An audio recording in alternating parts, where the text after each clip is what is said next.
Socialismo y Libertad, nosotros planteamos que el verdadero poder popular no es el que está planteando el gobierno actualmente,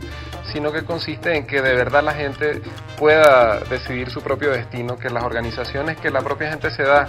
para luchar por sus derechos, sean trabajadores, comunidades, estudiantes, campesinos,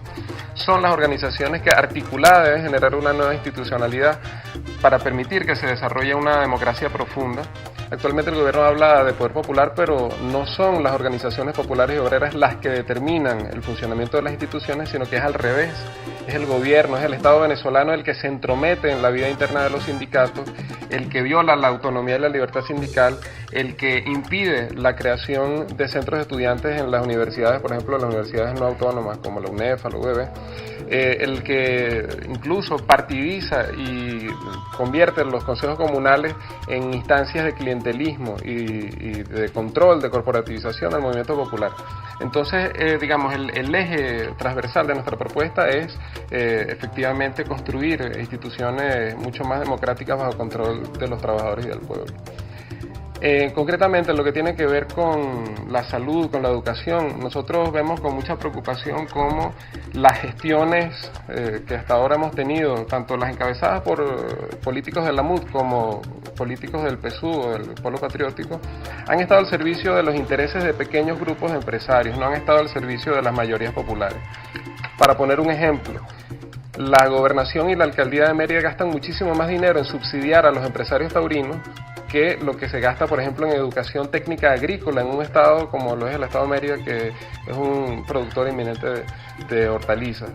El debate sobre el estado comunal nos brinda una perfecta ocasión para explicar en qué se diferencia el socialismo que defiende nuestro partido, que se llama Partido Socialismo y Libertad, del socialismo del siglo XXI que pregona el gobierno. Nosotros le preguntamos a la gente, recientemente se discutió y aprobó el presupuesto de la nación. ¿Qué grado de participación democrática hubo en esa discusión? Ninguno. ¿Qué grado de discusión democrática ha habido, por ejemplo, para la definición de los contratos de empresas mixtas que le entregan un 40% de la propiedad de estas empresas a las transnacionales, lo cual significa un desangre de recursos impresionante? Y que cada vez que a la gente le dicen que no hay recursos para atender necesidades de su comunidad o para pagar aumentos salariales justos, bueno, tenemos que preguntarnos, bueno, ¿cómo es posible que no haya recursos mientras que transnacionales como la Chevron, la Eni, la Total, la Repsol se están llevando todos los días millones y millones de dólares en virtud de estos acuerdos antinacionales que lesionan la soberanía? Le preguntamos a la gente, ¿qué grado de consulta ha habido para definir, por ejemplo, algo mucho más, digamos, cercano a nosotros, geográfica y políticamente? Si la gente estaba de acuerdo con que se demoliera totalmente el teleférico de Mérida para construirlo desde cero, si eso era realmente necesario, ¿hubo algún tipo de discusión sobre eso? O si eso fue una maniobra para inflar los contratos y para enriquecer a unos pocos. Este gobierno no es un gobierno socialista ni popular, es el gobierno de los nuevos ricos, de los que se están realmente llenando los bolsillos al calor de la renta petrolera, y el discurso del Estado comunal no tiene nada que ver con transferir poder a las comunidades. Los poderosos nunca en la historia han transferido poder a la gente. La gente ha conquistado el poder por medio de las luchas, por medio de la movilización, y Venezuela no va a ser la excepción a esto. Nosotros llamamos a la gente a no caer en la trampa de ese falso discurso, a caer digamos, en las falsas expectativas que quiere crear el gobierno, y que solamente garantizando la autonomía de las organizaciones comunitarias, sindicales, estudiantiles, campesinas, es que se puede avanzar hacia el verdadero poder popular. Bueno, nosotros no podemos tratar el tema de la seguridad personal descontextualizado de lo que es la situación social general de nuestro país, y el hecho de que, digamos, los índices de criminalidad sean los que estamos viendo es una demostración de que realmente el discurso sobre la superación de la pobreza es una gran estafa. Es decir, las condiciones sociales que son, digamos, el caldo de cultivo para que se den estas expresiones de violencia, es que la explicación es muy sencilla, es que realmente la marginación y la pobreza nunca fueron superados, y esto se combina con cosas muy importantes como el crecimiento desbocado de la corrupción policial y judicial, digamos, la proliferación de mafias carcelarias y todo este tipo de fenómenos donde la impunidad va a alimentar el fenómeno de la criminalidad. La solución a esto entonces no va a ser por la vía represiva, tenemos que dar cambios estructurales en nuestra sociedad, que son los cambios a los que apunta nuestra propuesta, digamos, de inclusión, de verdadera justicia con igualdad y de, digamos, de liquidar lo que es la lacra de la injusticia social y de la pobreza.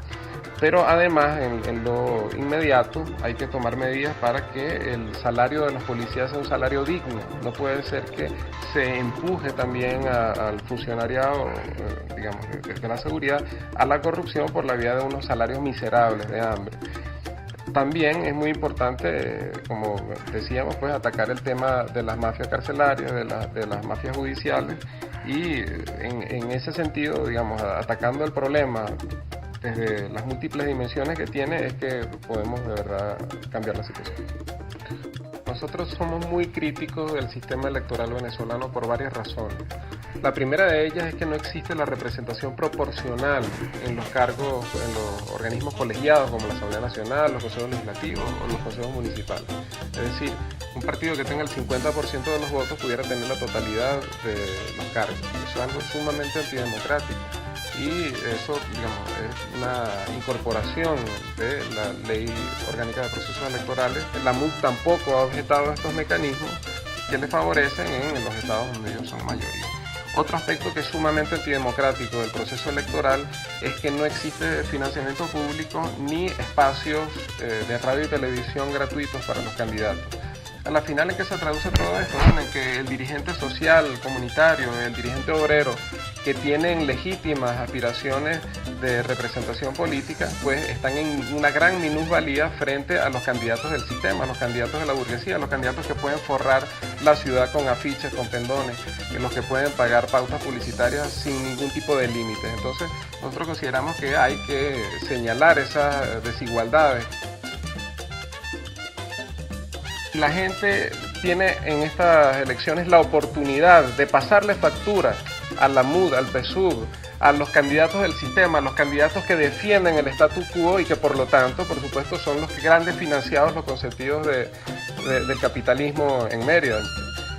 La publicidad que estamos viendo,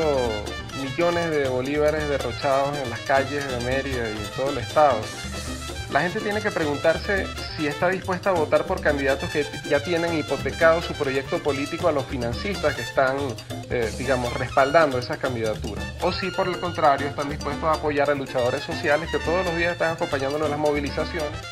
Nosotros hacemos un llamado muy directo a los estudiantes, a los jóvenes, que como nosotros somos un partido joven, además de por su reciente constitución, también por los miembros que mayoritariamente están militando con nosotros, a que optemos por un cambio verdaderamente revolucionario, verdaderamente socialista, por fuera de la demagogia, por fuera de la corrupción y el clientelismo que han caracterizado tanto a los 40 años como a los últimos 14. En estos últimos 14, se generaron grandes expectativas, pero se han visto frustradas y es hora de que haya una verdadera alternativa.